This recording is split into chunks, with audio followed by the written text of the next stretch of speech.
1805. Napoleon has captured all of Europe except for England. Why? England has, in its navy, the best sailors in the world, and England has a very large fleet of ships. What does Napoleon choose to do? He allies himself with Spain so that he can use the Spanish navy.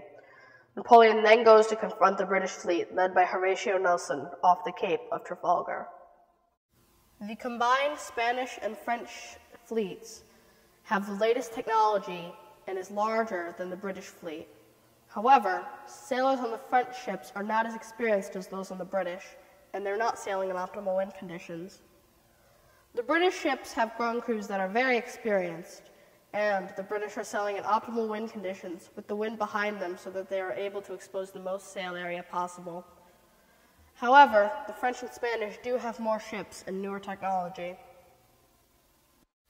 Here at the beginning of the battle, you can see that the British have arranged themselves into two clumps and that the French are in a poorly formed attack column.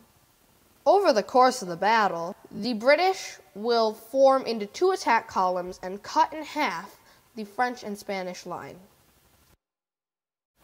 As we continue to watch, we see the British form into two attack columns, one, the upper, led by Nelson, and the other, led by Vice Admiral Collingwood.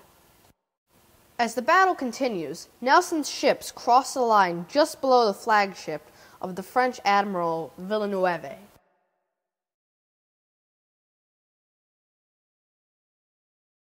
Meanwhile, Vice Admiral Collingwood's ships become engaged towards the southern end of the line. As more and more ships cut the line, Nelson commences a battle to the death with Admiral Villeneuve's ship, the Redoubtable. This encounter costs Nelson his life, but also wins the battle for the British. The battle's not yet halfway over, but Nelson's dead. Who knows what'll happen next? Who knows?